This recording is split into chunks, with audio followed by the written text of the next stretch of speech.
Hello and welcome to ScreenHour with me, Kieran. And me, Mikey. And in this episode, it's going to be very different to anything we've done before.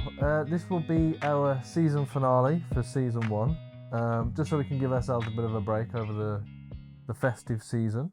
But in this episode, we're going to bring you a bit of a roundup of the past year. We're going to give you top 3 of films, games and shows that we've seen this year, and then we'll give you I've got a quiz that I've written up, and Mikey's got a little quiz he's written up as well, so you're welcome to join in with those quizzes when we get underway with those. But we just thought it'd be a nice little something to sort of round up the year and give you our thoughts and of everything we've done so far, and maybe things that we haven't touched on. Yeah, so as Kieran says, well, for the thing is we're breaking a lot of people with Christmas is a lot of people just sit and watch TV and catch up on stuff. So things we're looking forward to playing or watching and things we've really enjoyed this year. And we've both orientated our quiz to a degree around things we've watched this year or played. And on the podcast, not so much like, I know we're not rewarding our huge fan base, but if you've not we've got, but is their episodes, they're things we've covered in episodes. So to the degree you've got an edge if you've listened to prior episodes, but also they're just a bit of fun and not general knowledge, but knowledge on films this year and games this year. Yeah, They're all pretty mainstream anyway. But it's a bit of fun. And then I think, as Kieran said, we do a roundup and general recommendations and a little bit of a preview of what we're going to catch up on, and then what we quote unquote report back on in our New Year episode. Yeah, looking forward to what's being released in the coming year. Yeah. Do you want to go first for your quiz? I haven't decided, suppose, but I can go first if you want. Yeah, you can go first. We'll do question and then answer rather than all questions and then all answers. So we'll do question, give it a bit of time, and then answer sort of thing. Yeah, and also due to the way I've structured my quizzes, we'll end up, and just us being us and the nature of a podcast, I suppose, is we'll end up talking about whatever the answer is or the question itself. Yeah. we do digress quite a bit, yeah. Too right. So my first question is probably the biggest media in the world right now. Is from a little old game called God of War Ragnarok. And I've tried this because it's such a full-fledged game and everyone loves it. I didn't want to go too niche with the question, but it's not too easy. Name Mimir's ex from God of War Ragnarok, aka the Valkyrie Queen from the first game. Oh shit! I can't remember. So there's a big deal. So in the first game, you've got to kill all the Valkyries. And if you don't kill them, you set them free because they're quote unquote possessed. Mm-hmm. And then right at the end of the first, 2018, you let her free. So the game, a lot of games, Borderlands do it in other open world games, they presume you've done that for the sequel. So in Ragnarok, they presume you've done the end game content of that for 2018. Oh yeah. And the Valkyrie Queen is on your on your team and you talk to her, which is very spoilers, I suppose. But Mimir talks about her being his ex. Do you remember her name? I've been racking my brain while you've been talking, and I cannot remember. I can't remember any of the Valkyries' names. I can't even remember the one that takes over right at the end. Is it Gina or something? It's GNA or something, but that's not the one you're asking for. I am yet to kill her, but you're correct about that, and that is right for Ragnarok. But the Valkyrie Queen from the first game and Mimir's ex, who's featured in the second one, Ragnarok, is Sigrun. Sigrun. Sigrun. No. Even the ones I was thinking of, I was nowhere near guessing that. No. So this next question, I'll be very surprised if Kieran doesn't get it. And it's quite an easy one, I suppose, for Kieran, but it's in Top Gun Maverick. What is Jen Connie's character name full name. Trying to think of a surname. Yeah, I can't remember a surname. It's Penny. Yeah, Penny what? Penny. that's her first name. Penny. Come on, Kieran, you know this. Oh, mate. I'll give you a clue. In the first film, right at the beginning, before they go to Top Gun, they get reprimanded for like at the start of the film by an admiral. Yeah. And they mention the admiral, who's obviously Penny's dad. Yeah. Oh, shit. I'm just saying Admiral in my head like multiple times and hoping the name just drops in. It's quite cool, her name, her being the love interest in the sequel, because not like it's the Marvel Cinematic Universe, but they build up on a character which was just mentioned a little bit in the first film. So I'll tell you now, and you got half a point per se, but it's Penny Benjamin. But oh yes, it is. Fuck.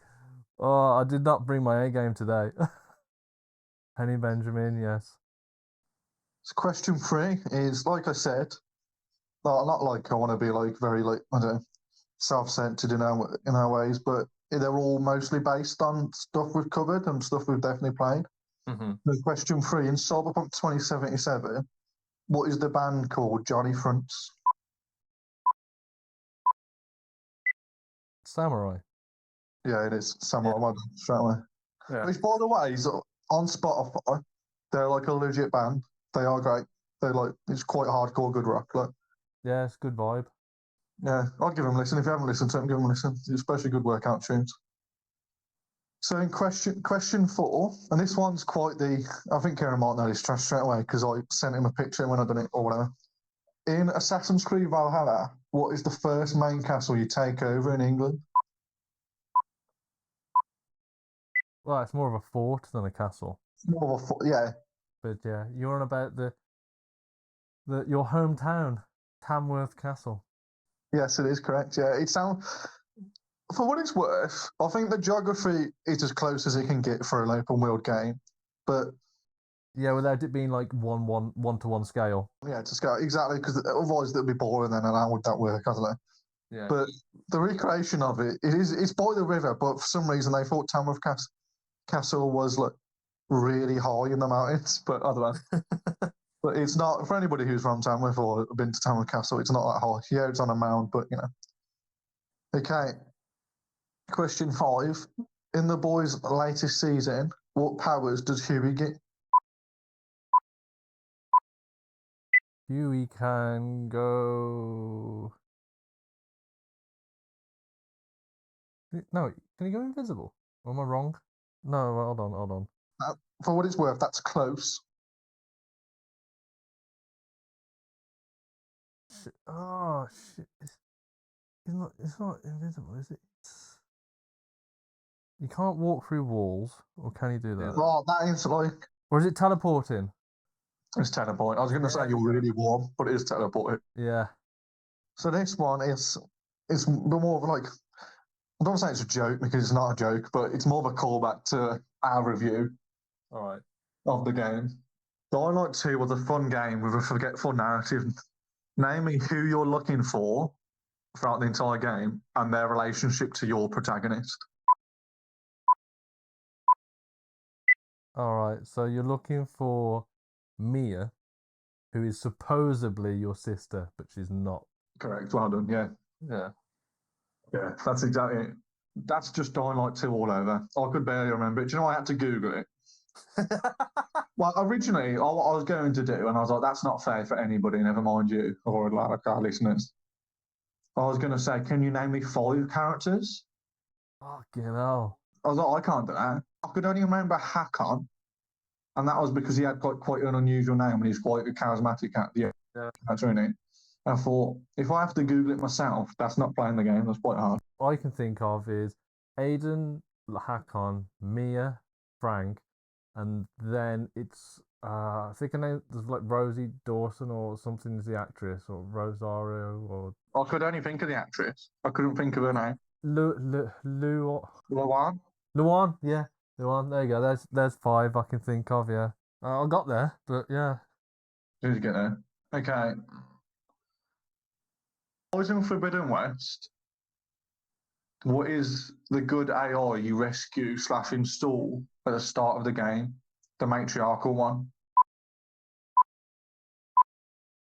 The good AI. Oh, By good AI, I mean like the like as in good and evil one. yeah. I want to say Cleopatra, but I know that's completely wrong. But it's something. No, Meridia? No, that's a city in the game. No, that's Meridian. But is it Meridia? Medi? She's like back at the main base, isn't she? And she's like her main thing is all about light. Yeah, the world itself, the earth itself, like. Yeah, she's like help heal. She's basically Mother Nature, isn't she?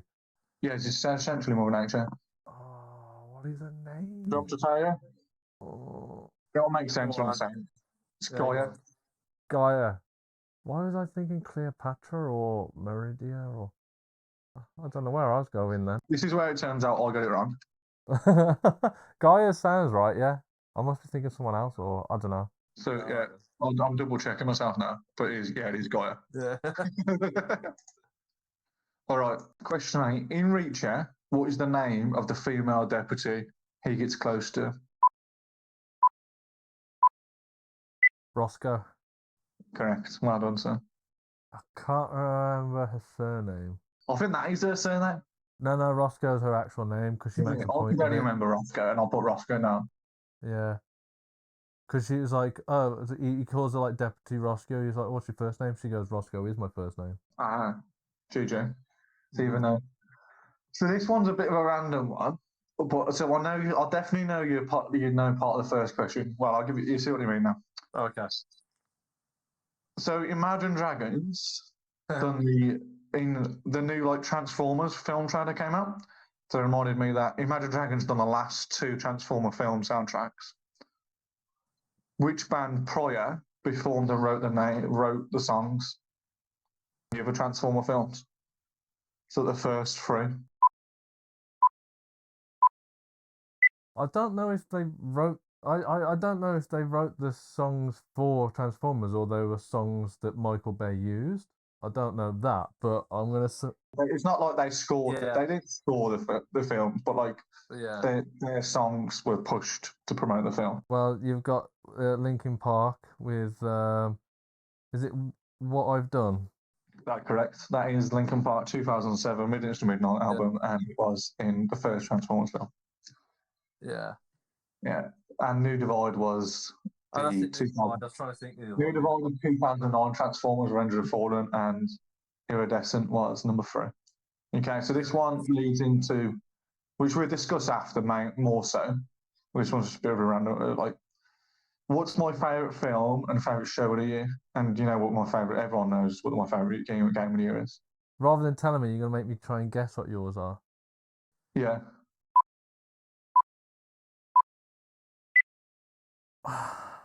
I think your favorite show is Kenobi. Yeah, that is my favourite show. Oh, what a guess! What a guess! There was a lot to choose from, but I thought it's the one you choose. It was the one which made me most emotional. And I was like, the one is like, I was so hyped for it, and everything landed for me. Yeah. And it was just, I don't know, the action in it, and a lot of the storytelling makes so much sense in it. Yeah. But yeah, and my favourite film. Film wise, this is a tough one because I'm like, I could just say the one that. It's between 2, and I'll give you if you get one of them right, I'll give you it. Yeah,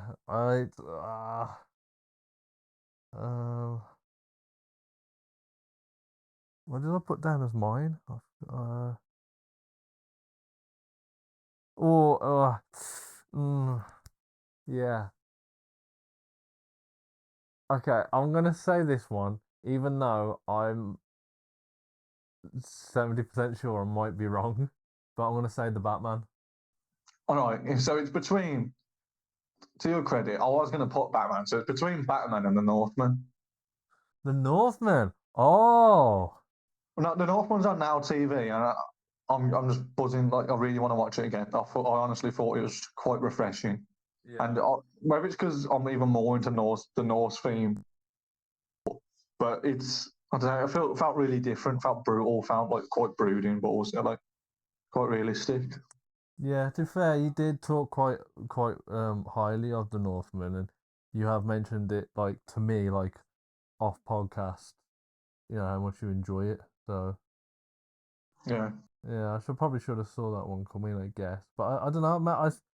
Part of me was thinking you would say Batman, but then I was like, I think I'm wrong with that one. And then I was trying to think of all the other films that come out because I knew the one film I knew you weren't going to say was your favorite is the one that should be your favorite. What was that? Banshee in a tree. I can't say because that one might be my favorite. It might be my top one, but we'll get round to that in a bit. So, out of interest, you got 7.5 technically. So that's not bad, really. I mean, I should have got them all right, but You got Penny Benjamin Jihar. You got Samurai right. You got Town of Castle right. You got Teleportation right. You got Goyo wrong. Got Dynamite 2 right. Got Roscoe right, and you got Linkin Park right, and Obi-Wan. So yeah. nice. And then you obviously your favorite game would be God of War. Yeah, for what it's worth, I'll mention at the end, but I've got a few of them like memorable options. Yeah. So I've got a memorable memorable shout outs or whatever you want to call them. Yeah, honorable mentions. That's it. Oh yeah, honorable mentions. All right, that's, ready for my quiz then? Yeah, I'm ready for your quiz, bro. Okay, here we go.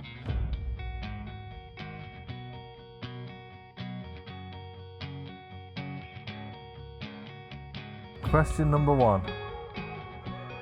At the time of recording, what is the highest grossing film of the year? To be fair, I knew this was coming, but I still haven't researched it. I think it is Top Gun Maverick. You would be correct. It's grossed 1.5 billion, which puts it at I think it's the 11th spot in the all-time highest grossing films, and if it keeps where it's at for the next couple of next 2 weeks, and then depending on how well Avatar does, if Avatar like completely like absolutely just launches itself into like the billions, right? It will be the first year for a while that Marvel hasn't been in the top 3 highest grossing films of the year. Yeah, I think the biggest one, the reason I guessed that is because it's longevity, how long it's been in the cinema for. Yeah, and it even came back to the cinema like recently, didn't it, for like 2 weeks? Yeah. Oh, that's quite good then. Yeah, I'd say I'm very happy with that. I'm happy with that stat. It's nice that film that is all about real stunts has made so much money because it's basically saying to Hollywood, we want more of this, please. Yeah, exactly. And I think it's a good message, isn't it? Yeah. All right then. Question 2. How tall is Reacher's Alan Ritchson? I actually think he's your height. I think he's 6'5". Got you. That's what I was hoping you'd say. So Reacher's character is 6'5". So I actually assumed he was also 6'5", and that's literally what I put down as my answer until I researched it. Right, but he's actually only 6'3.5". Oh, what a midget! Absolute shrimp. Oh, that's interesting, though. I know, but apparently he jokes that he got because of his boots. He says the boots gives him that little extra 1.5 to make him that 6'5". Yeah, and spoilers, Jack Reacher solely wears boots. Yeah. Hashtag military man. Oh, that's interesting. All right, question 3. How much did a single episode of Rings of Power cost to make? You can be like within a certain parameter. I don't expect you to get it exactly right. I think it's like 15 million or something. 15? Yeah. Nah, mate, you're way off. Right? It costs $57 million to create one episode. What? One episode? I know at the time we spoke about how like expensive it was to make, Yeah. but that's fucking unbelievable. Right. The next show that's going to be like that comes in like would be the second most expensive show to make an episode would be Stranger Things, right? Which is at like far less than half at like 17 million, 17, 18 million. Right, and that's in second place. Oh, fair. But yeah. I mean, I could definitely see where the money is spent in Rings and Power, like the set design and everything, like the costumes. Like we mentioned in the episode, like how incredible it feels watching it. But that's a big sum of money, isn't it? That's an incredible amount of money. It does look good, and it's a great show, don't get me wrong, but I don't know. I just can't see how you can spend that much. Yeah, I know. That's a lot of money. That's a whole lot of money. Question 4. In Assassin's Creed Valhalla, who is the head of the Order? As in, like, like the bad guys. They're called something different in every game. Oh, yeah, or the agents. It's King Alfred, isn't it? Yes, it is. Yeah, it's King Alfred right on the end. Yeah. Alfred the Great. I quite like that twist. Say twist, but I'd say you kind of like see it coming, but it is quite nice anyway. It was a nice change. Okay then, question 5.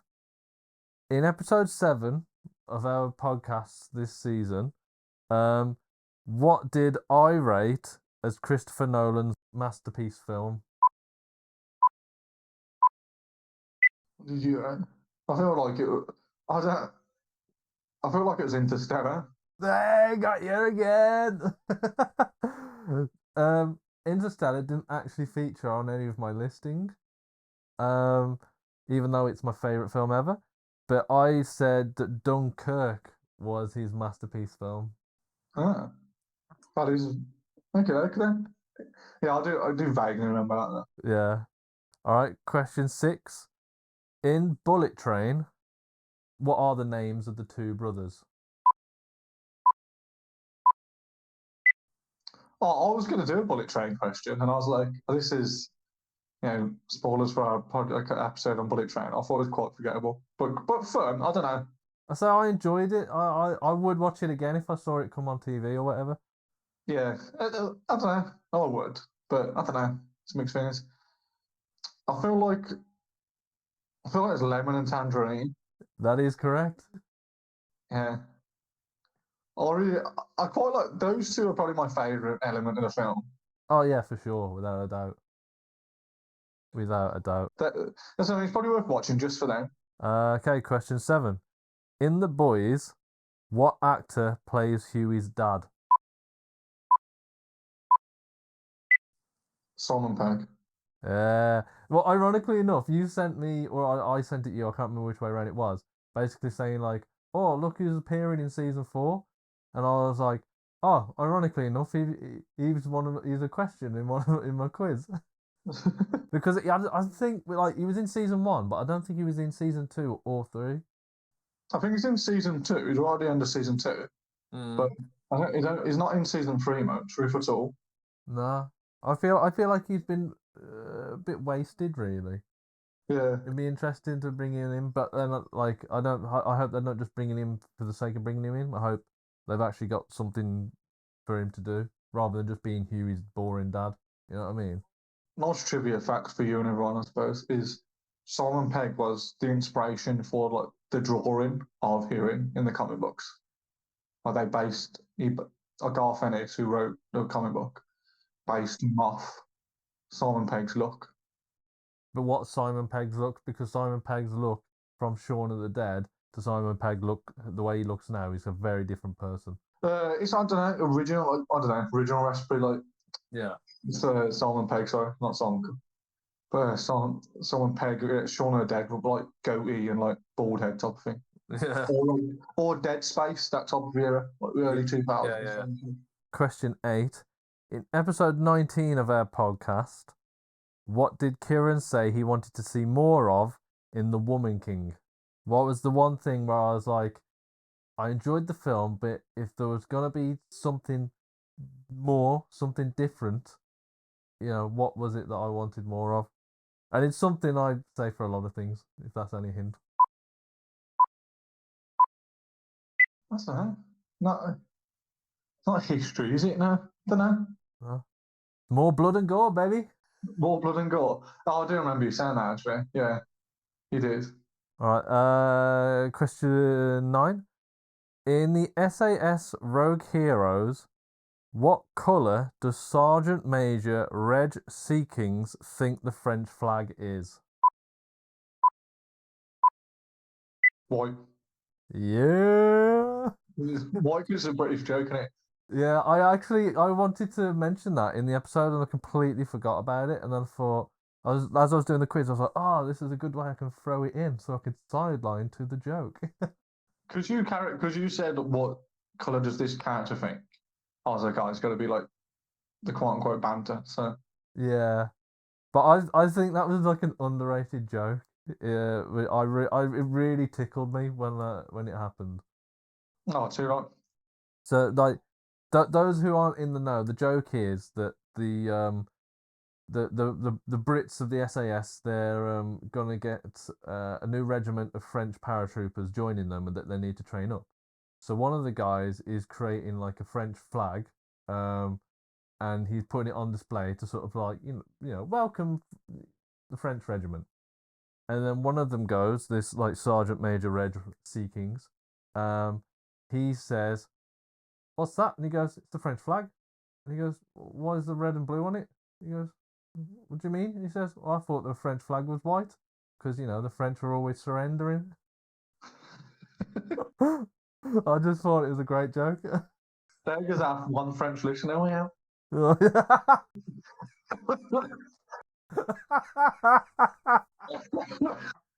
Laughing at my own joke so much from coming. That's funny. What's your last question? Is it quite as egotistical as my one? Well, I suppose it could be construed, but question 10.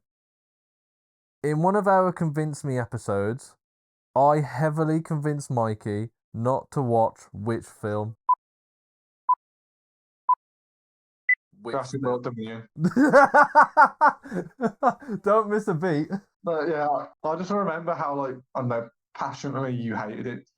Yeah. I was talking the other day actually about I think it was talking to my friend or partner or whatever about how on the podcast, not like if you have a good or bad review from us that your film makes it, but I think in the podcast in general we try to be quite positive, but it just makes me crazy that you try to be quite positive in general, but that Jurassic World Dominion just really did not sit well with you. No. It had so much potential, but yeah. The thing is, as well, it's literally like, I think it might be the second highest grossing film of the year. Really, even though it's that wank. Yeah. I ain't watched it, but part of me wants to watch it when it's free to streaming because you said it was so shit. The thing is, though, you'll watch it now and go, it wasn't that bad. Yeah, I loved it. I mean, well, it's my new favourite film of the year. Fuck the Batman and the Northman. Yeah. So right, you got 1, 2, 3, 4, 5, 6. Oh, I beat you by 1.5. Beat me by 1.5. GG. There we go. But now I think we've not like it's just about us, but I think we'll probably do that more often, do the quiz format more often because it was something a bit enjoyable for us per se. But not like it's just, as I say, just about us. But I'm presuming it's a bit of something different for you guys to listen to, and give us a comment or give us any feedback if you like that. Actually, I didn't do my top games or game film or show of the year. We're gonna do that now. Yeah. So well, no, but this gives you a chance to at least equal or jump ahead. So, what was my top film of the year? I feel like your top film of the year might be. Can't believe you're taking your time over it. I think it's got to be Top Gun Maverick because you've watched it like a million times. Exactly, it is my top film of the year. I feel like it is that. I feel like you might because you've been winding me up. He was going to say, "God, yeah, he wasn't." Oh, I don't know. No, yeah, I got you. Yeah, it's just this whole time. It's been a ruse. I've been leading you down this path, and then I'll bring out a rogue shout and be like, my favorite film of the year was Bullet Train. But no, yeah, my top film of the year for sure is Top Gun Maverick. That was an unforgettable cinema experience. It was incredible for me to experience that. And I remember I took my granddad to the cinema to go see it as well, so he could experience it. And I just remember sitting next to him and watching him light up, watching this happen with the IMAX experience, with the surround sound and everything. He's absolutely loving it, and every time I see him now, we always discuss it. Yeah, it's he says it was an unforgettable experience for himself as well. Because I watched it, and then I went to go see it again, and then I was like, look, Granddad, I need to go and take you to go see this film, plus an excuse for me to see it a third time, right? And because I'd seen it, twice already, it allowed me the opportunity to look over at my granddad a couple of times just to be like, oh, how is he going to react to this bit, or how is he going to react to that bit? So I experienced it in a different way as well. And it's somewhat special to me, I guess. Yeah. Yeah, good. But this might be a bit interesting for you. But what is my favorite show of the year? I feel like, I don't know, you haven't watched a lot of TV shows, but you've mentioned it every now and again. I don't think we covered it particularly on the podcast show, but I feel like it might be Ted Lasso because you really like that. Oh, that's an interesting show. Um, Unfortunately, no, it's not Ted Lasso. So I do enjoy Ted Lasso, but it wouldn't. I find that as a light relief sort of thing. I wouldn't class that as something I'd put as like my show of the year. It would be like an honorable mention show of the year, really. But interestingly, my show of the year is Reacher. Is it? Oh, good. Yeah, I can see that. I can get behind that. Yeah, I really enjoyed that show. To be fair, I say it's not like a completely different dynamic, a different change to any sort of other format, but that particular character and the way that the show was done, I really enjoyed it.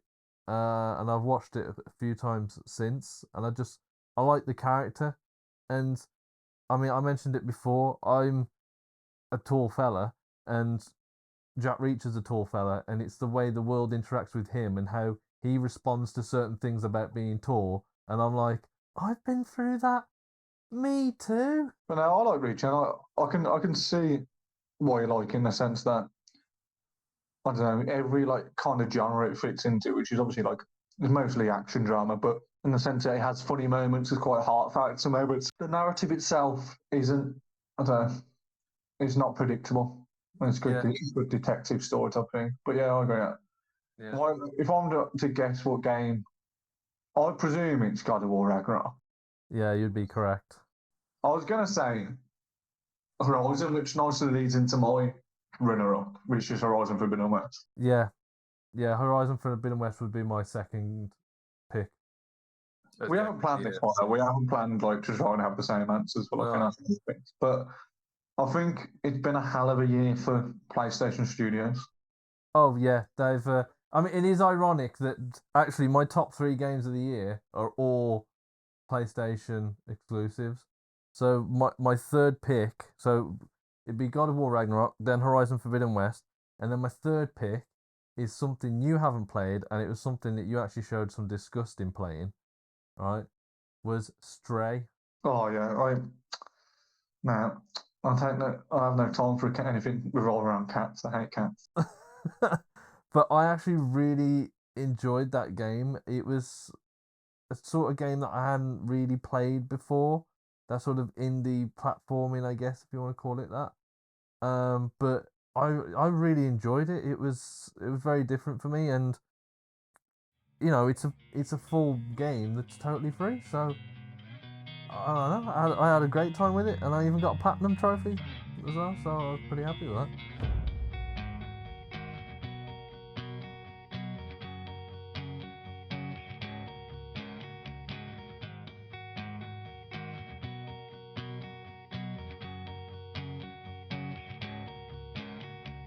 I played a lot of different games this year, and a lot are really good, but when I was trying to pick, top 3, I was like, you know what, this one actually heads out the other ones because it's got more interesting different mechanics to this or that.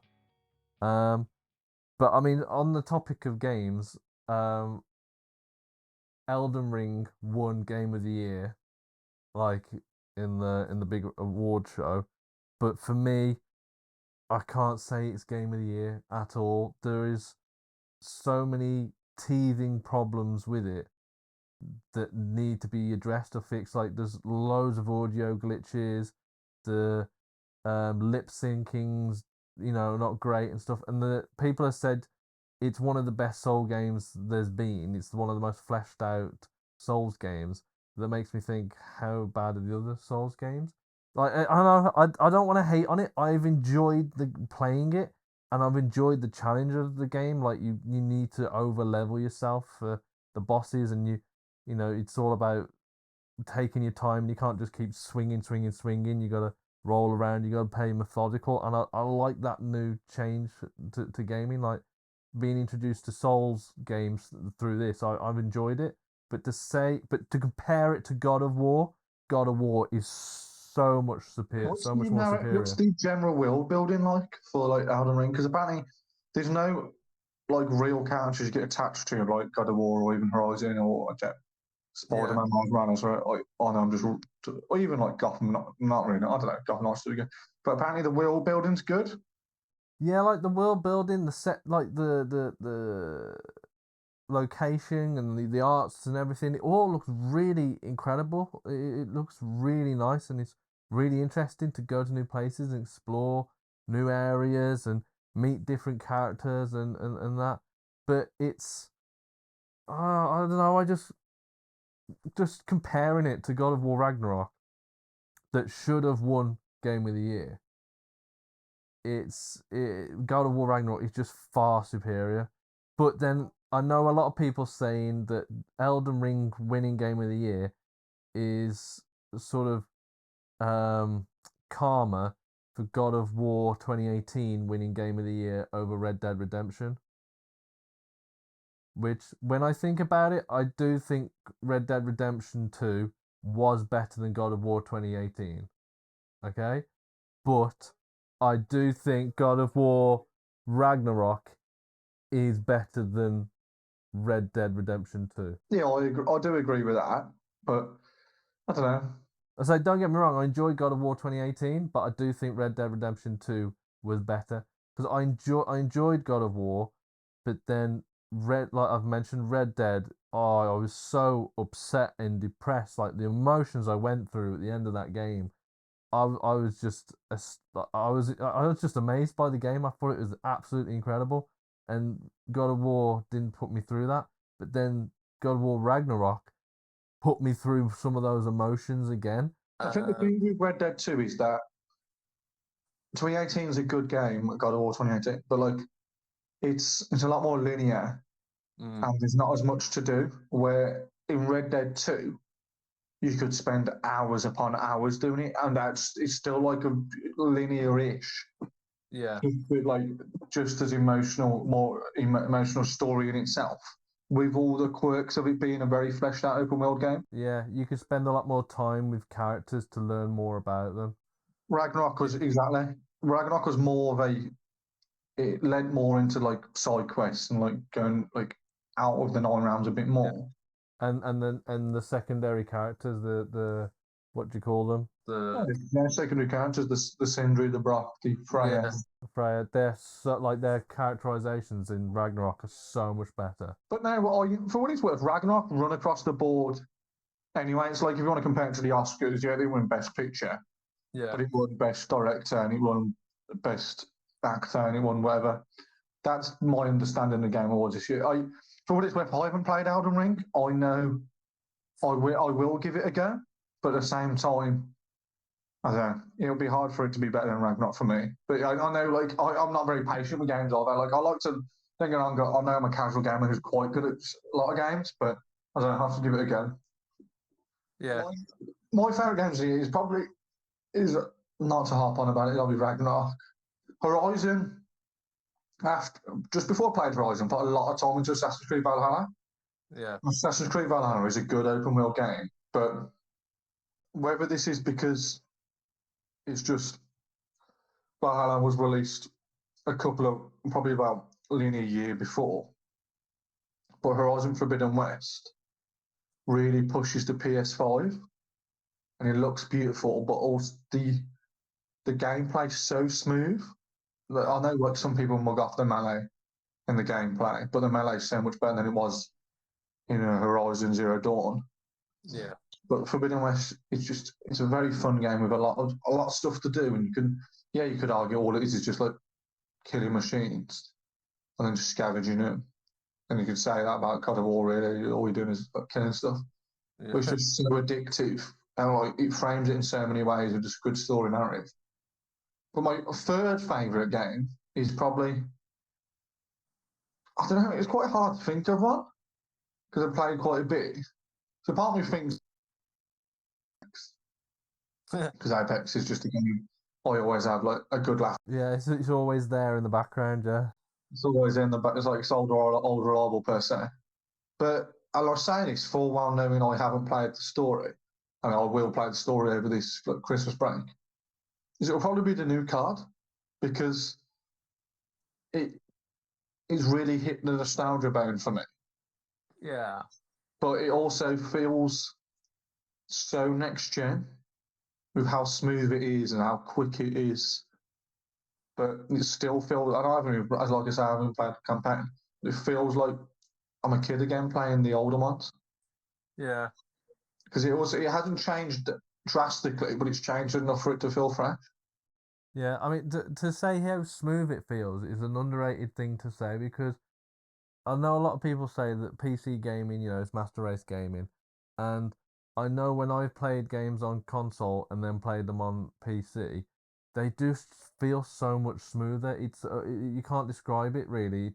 I mean, it comes down to frame rate basically, um, but it just feels so much smoother. And with PlayStation 5, games are just so much smoother now. Like playing Horizon Zero Dawn on PlayStation 4 and then playing Forbidden West on PlayStation 5, it just feels like an entirely different game. And like we said, Horizon, like who are the developers? Guerrilla Games, yeah. Guerrilla Games, yeah. They absolutely pulled every bit of gadgetry and element and whatever out of the PlayStation 5 for you to experience in the game, and it does a great job of showing off exactly what the PlayStation 5 can do. It's also like to back up what you just said. It's all those things, but mechanically wise, with the card and also just the button layouts and how he just feels playing the game is so smooth. Yeah. It's a game which I felt was a lot better than I expected. It's really Gotham Knights. Like if it was on sale, I'd suggest that if you're a Batman fan. It just done better than I expected, and it was more fun than I expected. The narrative wasn't amazing, but it was pretty good world building. Yeah. Yeah, something like I try to be as much as a film connoisseur as I am anyway, but especially with lovely podcasts. I've tried to see more stuff I wouldn't usually, Yeah. but and it's especially with horror films. And I saw like I really enjoyed Nope. I think it was before we started in the podcast, but I watched The Scream this year, and that was quite good.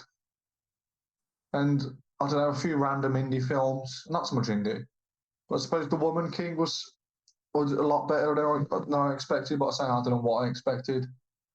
It's Well, I put Woman King as my third best film of the year. that's interesting. I just feel like it was really good. It was a different story. Mm. I mean, don't get me wrong, it wasn't easy to put it third. Like, I had to really think why it would be third compared to other ones. But yeah, it was. I just really enjoyed it because it was so different to something else. And I said at the time, I personally preferred it over Northman, but mostly because I'm not keen on the whole abstract sort of trippy vibe that Northman was going for.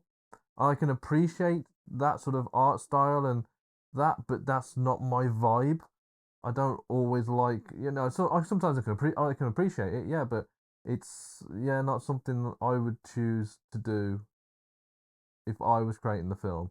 my film would be more similar to the way the Woman King was done. So it's funny you say that, because that's one of the reasons I like The Northman, because I really it's in the cinema, I like the way it's shot and stuff. But I'd probably say The Northman, The Batman, and then Nope, because Nope was a good horror film, which was like really different. No, mine goes Maverick, Batman, Woman King. Mine does. But then there are so many other like honorable mentions as well. So it's hard. I mean, for me, Maverick is like, a million light years ahead of second place, but and everything else is very close together. But then there's some other things that are really far down as well. I wonder which ones those are. Well, show wise, it was quite rough last week. I know you didn't go out, like I was just watching even more TV than usual. But I wanted to catch up on The Walking Dead, so I finished The Walking Dead. The Walking Dead was the finale. That was a lot better than I expected, and that it's constrained by. And again, this is it's not spoiling it, but if you already know this, you've already guessed. It's constrained by the spin-offs which have already been announced, which is a bit frustrating. So you can't do anything too wild. But the story beats it takes is good.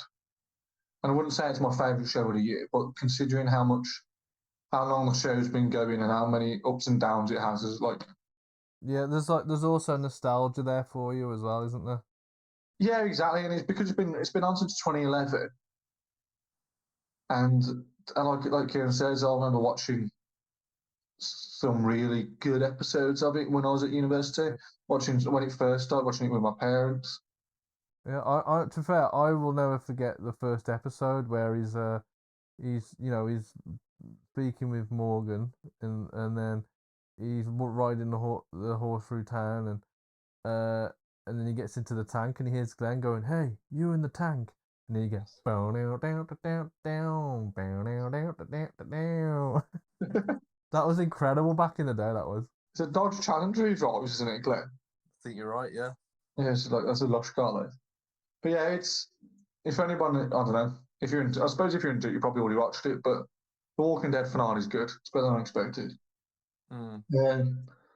Show wise, BBC as I don't know. I don't. It's the BBC, so it's an institution which is been going for over 100 years this year, and it's great. Don't get me wrong, but I don't know. Don't forget about the BBC. I know our generation in particular, like millennials, love the old streaming, but whether it'll be random comedy drama thing like Am I Being Unreasonable, which was written by Daisy May Cooper and directed by her. Well, it was definitely written by her. I won't quote me on her directing it, but that was really fun. That was different. It was good writing on that. So was SAS, which we covered.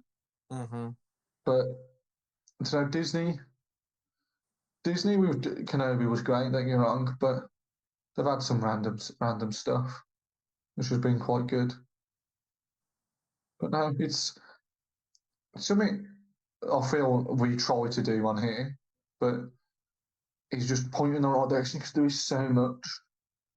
Yeah, sometimes you're a little bit lost in the trees, aren't you? Because there's just too many to look at. And what you should watch or what you should play, and like typically, like especially with PlayStation games or whatever games, they're at least 50 quid. Like a new PlayStation game is 70 quid. The odds are, so that's what we've been trying to do. Another a game which I got really like. I don't know. It was funny yesterday. I was talking to Kieran as I was playing it. It's the UFC game, UFC 4. I think it was on PlayStation Plus for free. I picked that up, started playing that. That's quite fun. It can get quite intense, like. But I don't know. There's been quite a few good stuff out this year. Yeah, I mean, for shows, as I said, I've got Reacher in my top spot, but then I'd have Lord of the Rings in my second spot. But I didn't realize this until I had a look around at all the different shows and stuff that came out this year just to refresh myself. But Lord of the Rings didn't actually score very high in ratings at all, which actually, like, I'm not actually surprised at, but at the same time, I am surprised. it's weird because it's like, yeah, it wasn't amazing. Like, it wasn't the best show that's ever been created, but it was getting like, I think its IMDb score is like 6.7, 6.8 or something. And I was like, no, it's at least an 8.6 or something like that. I thought that was quite low for it. I know what you mean. I think as TV goes, it is good TV. But I think the problem there is, I was saying this being a casual, very casual talking fan. I haven't even watched The Hobbits, like, or whatever. But I know the hardcore Tolkien fans haven't liked it because it's plays quite fast and loose with the lore, apparently. So maybe they're, I don't know, not bombing it, but their reviews of it have thrown it off a little bit because you can do that with IMDb. If you like your user views. Yeah. What's your third favourite? What do you reckon? It's something you'd know. Something like that. Have you watched it on Prime? Have you watched it? What did we watch it on? Oh, this is too much of a clue if I said. Because I think it's the only thing I've watched on that platform. Is it SAS? Yeah, it is, yeah. Yeah. Yeah, I was trying to think of like my third one, what I'd pick for my third one, because again, there's a lot of good shows I could shout out. But I thought, you know what, this was SAS was something that was completely different to anything else I'd seen this year. And it was fresh, it was new and exciting, and I enjoyed it. So I thought I've got to put it in on my top three.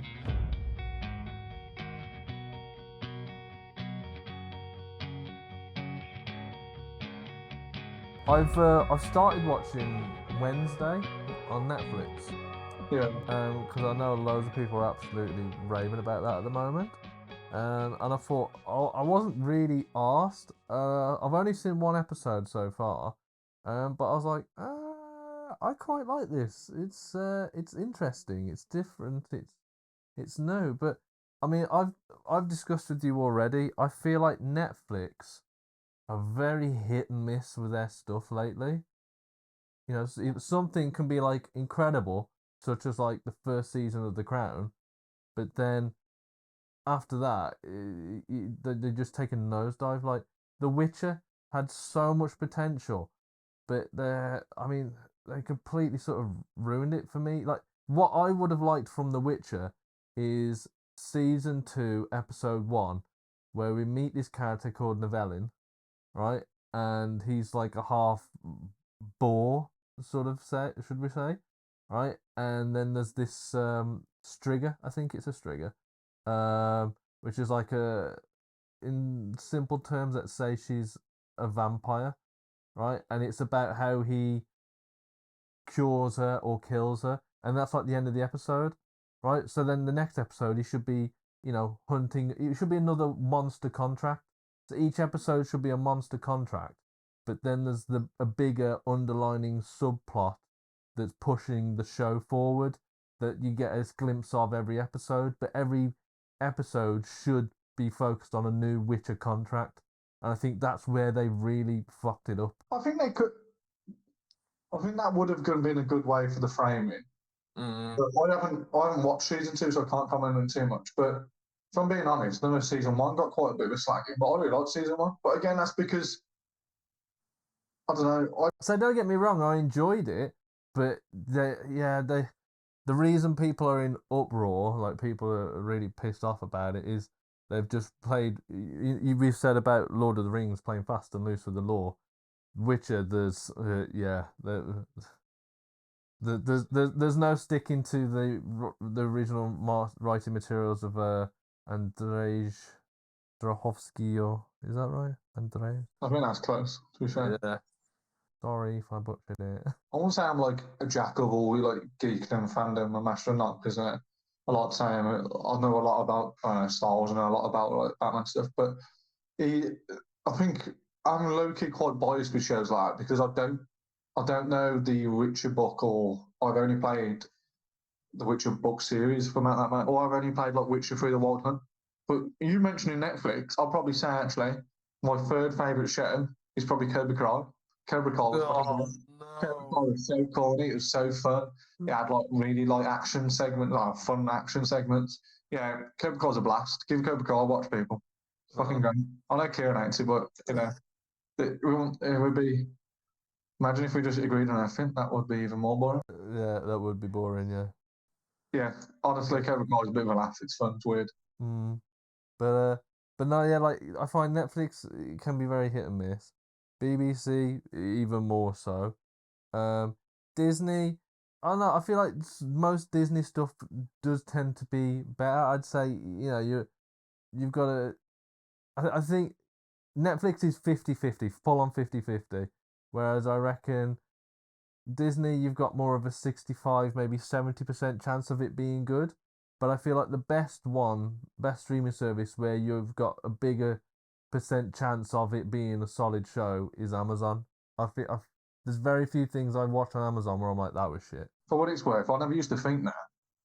And they haven't got a lot of stuff on there, Amazon. But what they have got on there, like, it is good.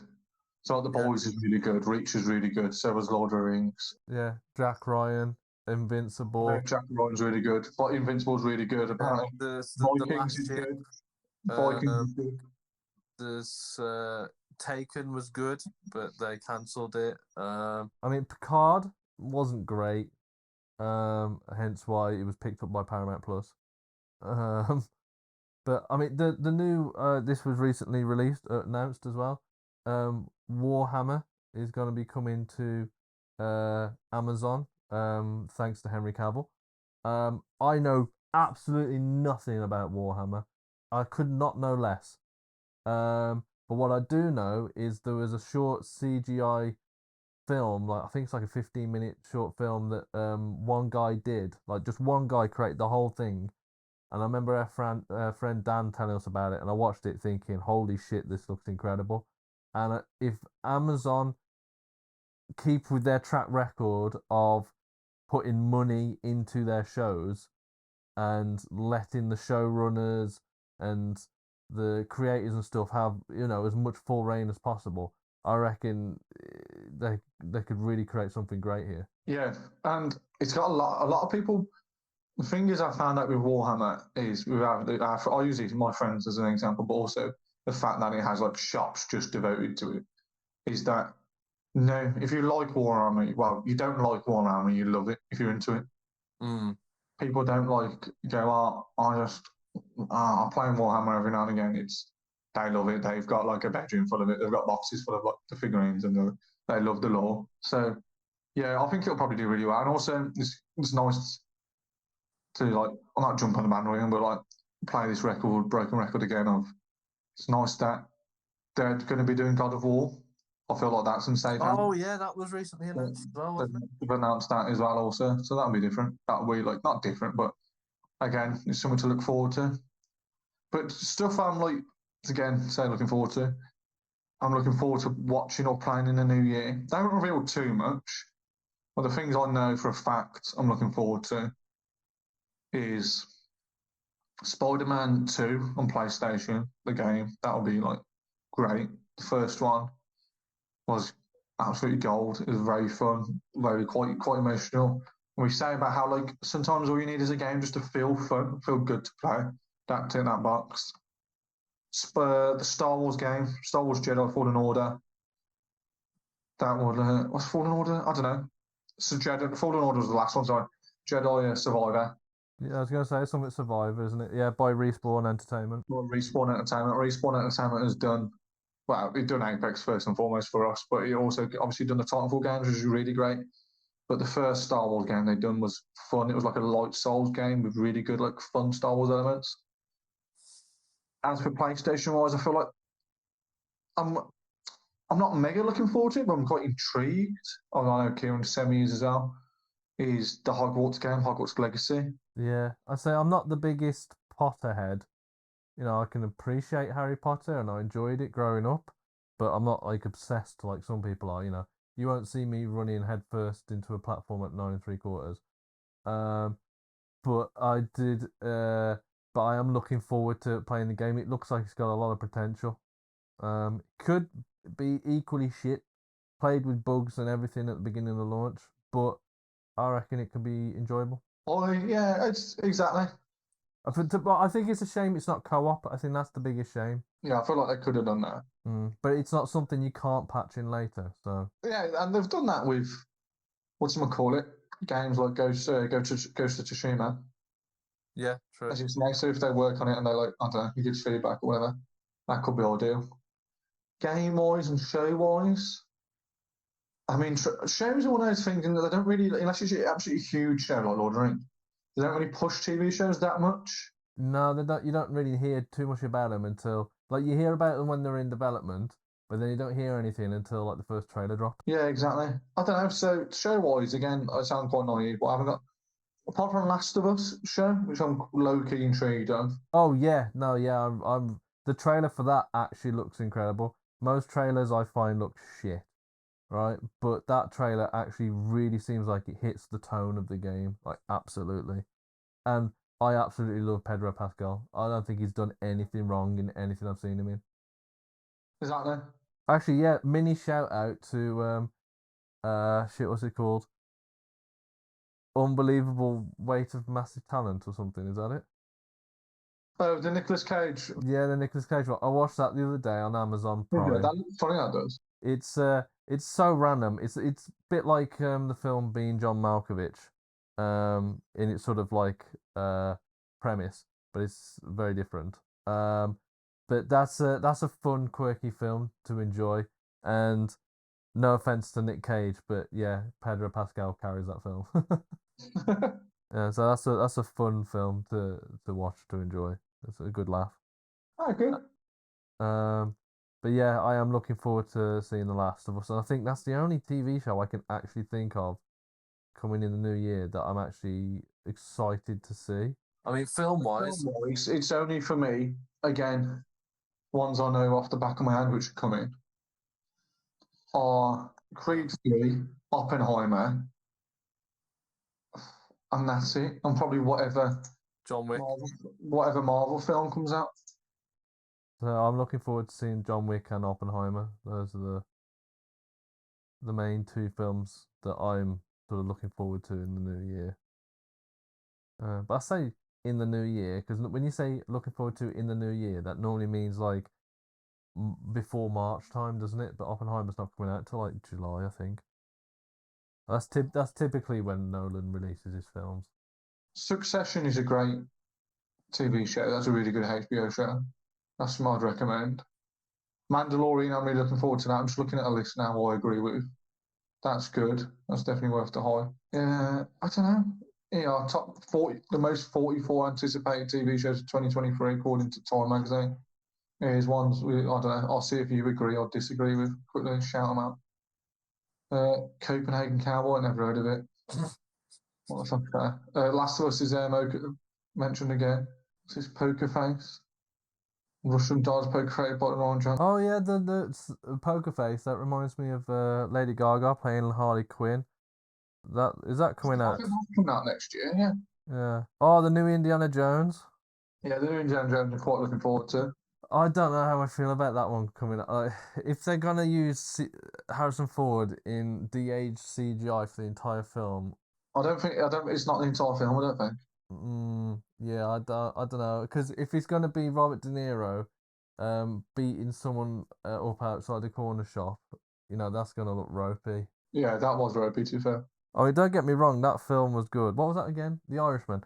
That was actually, I enjoyed The Irishman. Like, it's long, but I did enjoy the film. I knew exactly what Scorsese was trying to do with his film, and I appreciated it and enjoyed it for that.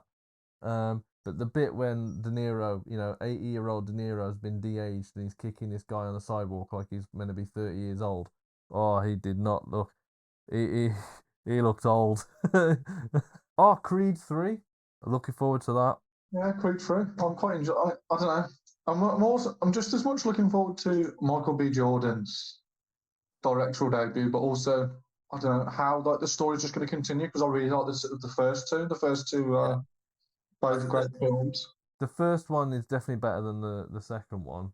But then again, the first one at the same time for me was my film of the year of what was it, 2015, I think. Yeah, 2015. Yeah, that it was without doubt my film of the year. That it was so incredible. Well, when that film came out, it was, yeah, I was amazed by it. It was the best I've ever seen Stallone act. ever in anything. I was mesmerized by his performance. Dungeons and Dragons. Now, That looks wank. yes, it does look wank, but it's got Chris Pratt in it. Not Chris Pratt, Chris Pine in it. And I do like some Chris Pine action. I think Chris Pine makes things better than they are. Yeah, I agree with that, but like he's gonna have to try real hard Yeah, he is. for it to not to be incredibly generic. Yeah. But now there's a little roundup, and as I mentioned earlier on, I hope you like the quiz format and like I don't know, quite got involved as much as you can. Mission Impossible: Dead Reckoning Part 1. Yeah, I'm very much looking forward to that. Yeah, I'm very much looking forward to that. As you say, it's not just Tom Cruise, but it's Christopher McQuarrie who hasn't really set a foot wrong really, and also had, and I don't need to tell you this, but with the guys listening at home, Christopher McQuarrie had like a quote unquote a big deal to like a big hand in Maverick, Top Gun Maverick as well. Yeah, he did. Yeah. Well, the last couple of like Mission Impossible films have been, I don't know, near perfect action films in my opinion. Yeah, they've been absolutely solid. But no, it's so there's a lot to look forward to. A lot of episodes. In hindsight, there's a lot to look forward to, and like we'll probably cover everything we've just mentioned. So, in looking forward to episodes. Now, apparently, the Wolverine game might be coming out as well next year. What game? The Wolverine game. Oh yeah. And we are calling this our season finale, but there will be a special episode coming at some point soon. Obviously it's the festive season, so everyone's spending time with loved ones and families. Don't know who they are, but there's people out there doing that. And so we will touch a particular topic that's a little bit hot at the moment. But we just need to find when's best for us to record that and send that out. But that will be like a special in between seasons episode. Yeah, that might be around New Year's Day, like I don't know. Yeah, exactly. We don't know yet. Or whatever. But again, as Kieran says, we don't know yet. But no, again, thank you for anyone who's listened. Kieran said about the bonus episode, but thank you for anyone who's listened this year. Especially thank you who gave us, I don't know, any positive feedback or positive review. And even on bad feedback. Just as long as it's not too harsh, because you don't want me crying, that's bad on the conscience. But no, thank you as always for anyone listening. We've again, tell us if you like the little quiz thing. We could do that more often because I feel like we both enjoyed that, and if you guys enjoyed that as listeners, even more so. Yeah, but we've enjoyed doing it and like the podcast in general. But yeah, thank you. I'm actually surprised we've been able to keep it going as well, considering how much our lives have changed and kept us busy and stuff. We still managed to find time to do this as well. So I think that should be a pat on our own backs. Yeah. But it's been fun, to be fair. I've enjoyed myself doing this, and like we said, we have most of these conversations we have normally, but it's maybe somebody else wants to listen into our ramblings and agree or disagree with us, and then maybe partake in an episode or two with the quizzes or guest appearances or online through socials or whatever to interact and suggest episodes and topics and whatever. We appreciate every single person that's tuned in at any point during the past 25 episodes. Yeah, I think it's 24 this year. Yeah, this will be our 25th episode. Yeah, and enjoy the holidays. Happy holidays and Merry Christmas. We'll see you in the new year. Bye. We'll catch you later. Bye. Bye.